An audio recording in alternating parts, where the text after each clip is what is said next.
Hi, welcome to Living Free. My name is Kingsley Hart.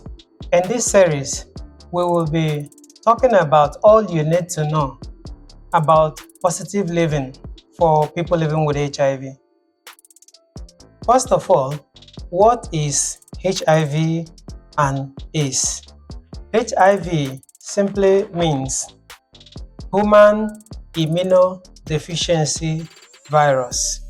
When this virus enters into the body, it causes immunodeficiency. It kills the soldiers that protect the body and keep it open for invaders, which is known as opportunistic infection. So the virus we are talking about is a very tiny virus that when it enters the body, it starts breaking the defenses of the body to make it weak so that the body will be prone to opportunistic infection.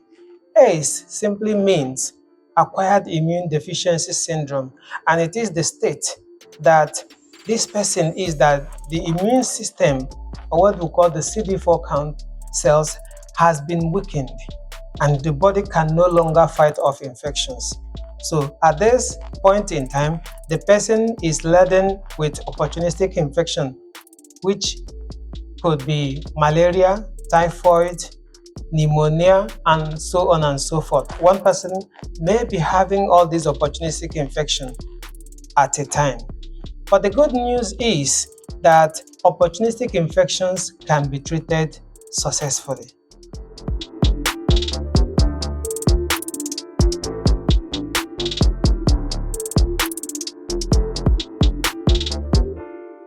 The best thing for everyone to do is to know your HIV status.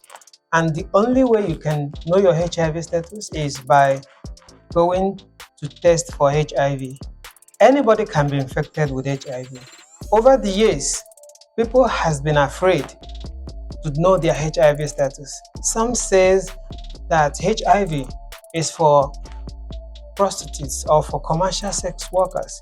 Some people said it is for people who are God-forsaken. So, but what we know is that anybody can be infected with HIV, both old and young. So, how do you know your HIV status? One of the ways that one knows their HIV status is going for an HIV test. And an HIV test can be done in any heart-to-heart center, any general hospital, or any tertiary health institution within our country. So, HIV testing have three aspects, which is the counseling area time, the counseling time, which is the pre-test counseling, the testing, and the post-test counseling. So, what is counseling?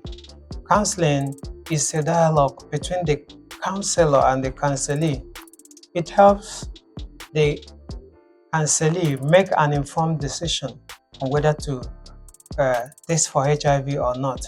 So, in the process of counseling, consent of the client is necessary. And once client gives their consent, pre-test will be the first thing that will follow, where HIV information, the basic facts of HIV and AIDS will be explained to the client.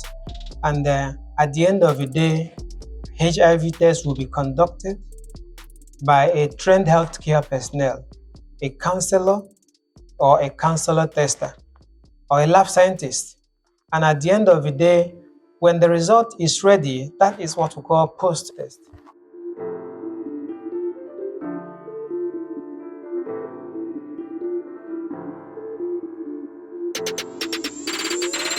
Post-test is where the HIV test result would be provided to this client, whether it is positive or negative. If it is positive, the person will be further counseled and will be enrolled, and HIV treatment will start from there. If the individual is HIV negative, The individual will also be provided with further information on how to prevent HIV infection in the future, and then also to encourage them to come back after 6 months to confirm their HIV status. Anybody can be infected with HIV, and like we always say, they show for face. HIV, they show for face. So anybody can be infected with it, and if you are infected with HIV, it will be necessary for the individual to start treatment and adhere to their treatment. Strict in adherence to the treatment will help this person day by day cope and live with HIV.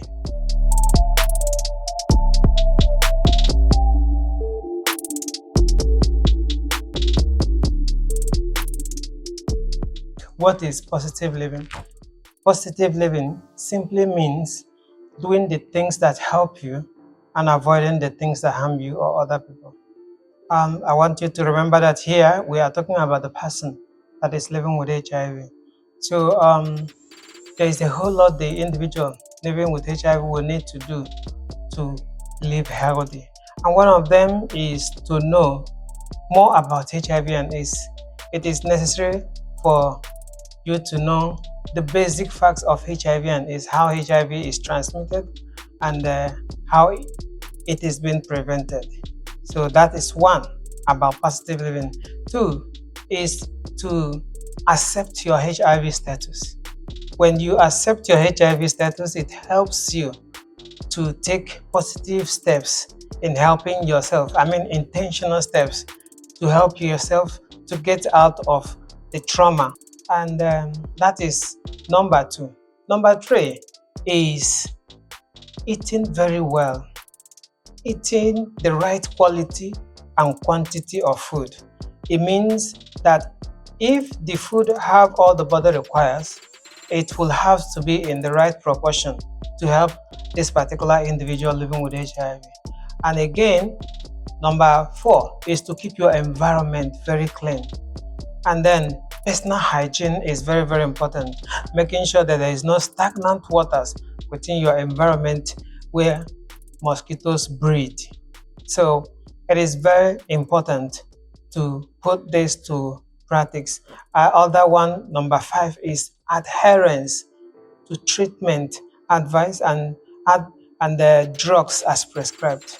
It then means that the individual will have to stick to the number of tablets that was prescribed and was asked to take, and at the particular time the individual was asked to take this particular drug. This is adherence. When people living with HIV/AIDS know this, and then it helps the individual to cope and to live a healthy and better life.